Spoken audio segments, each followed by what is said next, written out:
Assalamualaikum warahmatullahi wabarakatuh. Perkenalkan, nama saya Yogi Prasetyo, NIM 2051145. Mata kuliah Kemuhamadiyahan dengan dosen pengampu Pak Bambang Wahrudin, SPD, IMPD. Saya di sini akan mempresentasikan tugas akhir tentang tugas pedoman hidup Islami dalam kehidupan dan berbisnis. Pedoman hidup Islami warga Muhammadiyah adalah seperangkat nilai dan norma Islami yang bersumber pada Al-Quran dan Sunnah untuk menjadi pola bagi tingkah laku warga Muhammadiyah dalam menjalani kehidupan sehari-hari, sehingga tercermin kepribadian Islami dalam menuju terwujudnya masyarakat Islam yang sebenarnya.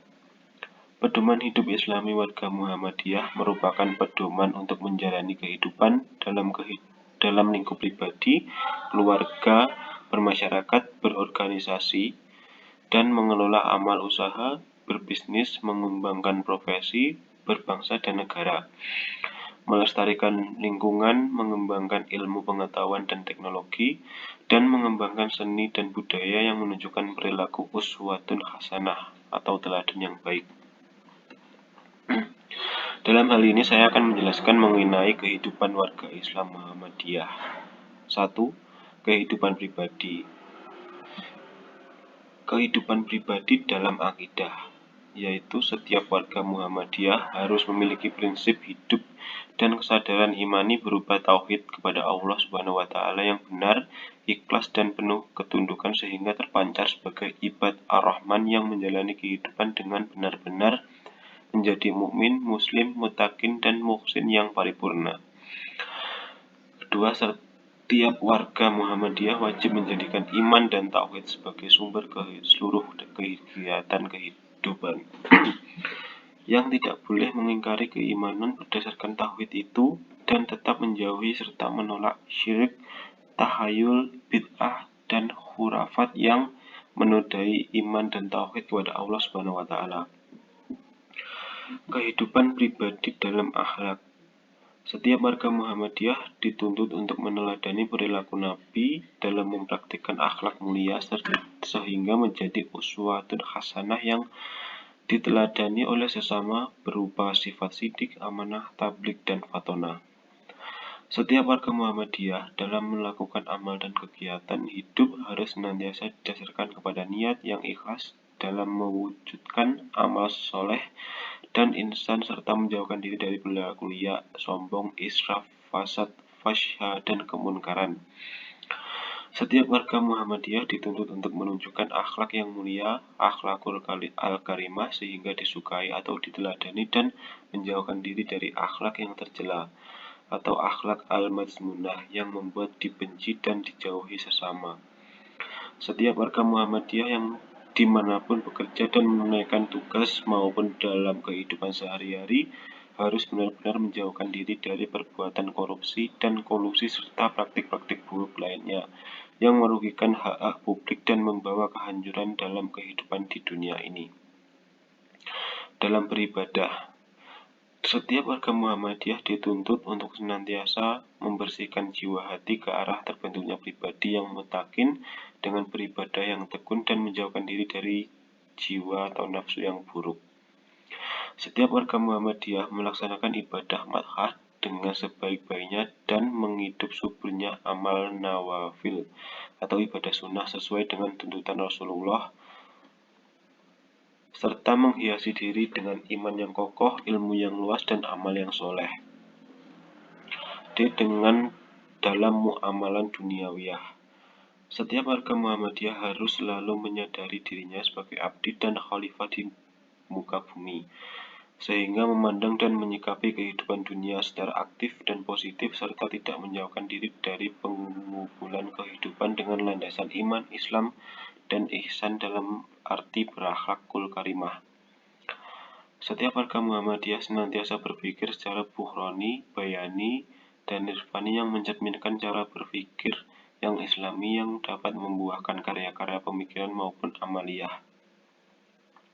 Setiap warga Muhammadiyah harus mempunyai etos kerja islami seperti kerja keras, disiplin, dan tidak menyia-nyiakan waktu, berusaha secara maksimal atau optimal untuk mencapai suatu tujuan. Kedua yaitu kehidupan dalam berbisnis. Kegiatan bisnis ekonomi merupakan upaya yang dilakukan manusia untuk memenuhi kebutuhan hidup diri dan keluarganya. B. Dalam melakukan kegiatan bisnis ekonomi, pada prinsipnya setiap orang dapat menjadi pemilik organisasi bisnis maupun pengelola yang mempunyai kewenangan menjalankan organisasi bisnisnya ataupun menjadi keduanya, pemilik sekaligus pengelola, dengan tuntutan agar ditempuh dengan cara yang benar dan halal sesuai prinsip muamalah dalam Islam. Prinsip sukarela dan keadilan merupakan prinsip penting yang harus dipegang baik dalam lingkungan intern organisasi maupun dengan pihak luar atau partner maupun pelanggan. Hasil dari aktivitas bisnis ekonomi itu akan menjadi harta kekayaan atau maal pihak yang mengusahakannya. Ada berbagai jalan perolehan dan pemilikan harta, yaitu 1. Melalui usaha berupa aktivitas bisnis ekonomi atas dasar sukarela atau taradlin. 2. Waris, yaitu peninggalan dari seorang yang meninggal dunia pada ahli warisnya. 3. Wasiat, yaitu pemindahan hak milik kepada orang yang diberi wasiat setelah seseorang meninggal dengan syarat bukan ahli waris yang berhak menerima warisan dan tidak melebihi sepertiga jumlah harta pusaka yang diwariskan. Keempat yaitu hibah, yaitu pemberian sukarela dari atau kepada seseorang. Dari semuanya itu, harta yang diperoleh dan dimiliki dengan usaha atau bekerja adalah harta yang paling terpuji. Kadangkala harta yang dapat pula diperoleh dengan jalan hutang piutang atau qadlun maupun pinjaman ariyah.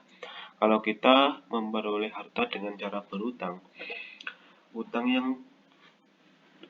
uang dan kemudian dibelikan barang misalnya, maka sudah pasti ada kewajiban kita untuk mengembalikan utang itu secepat-cepatnya dengan sesuai perjanjian.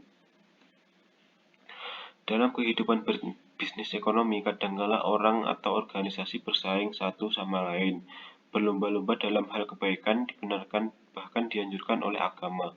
Perwujudan persaingan atau berlomba dalam kebaikan itu dapat berupa pemberian mutu, barang, atau jasa yang lebih baik. Keinginan manusia untuk memperoleh dan memiliki harta dengan menjalankan usaha bisnis ekonomi ini kadangkala memperoleh hasil yang sukses yang merupakan rezeki yang harus disyukuri. Di pihak lain, ada orang atau organisasi yang belum meraih sukses dalam usaha bisnis ekonomi yang dijalankannya. Harus diingat bahwa tolong-menolong harus dianjurkan oleh agama. Ini dijalankan dalam kerangka berlomba-lomba dalam kebaikan. Harta dari hasil usaha bisnis ekonomi tidak boleh dihambur-hamburkan dengan cara yang mubazir atau boros. Perilaku boros di samping tidak terpuji, itu juga merugikan bagi usaha pengembangan bisnis yang lebih lanjut.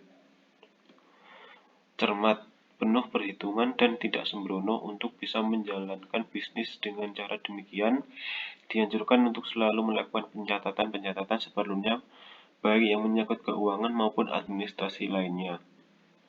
Seandainya pengelolaan bisnis harus diserahkan pada orang lain, maka seharusnya diserahkan kepada orang yang mau dan mampu untuk menjalankan amanah yang diberikan.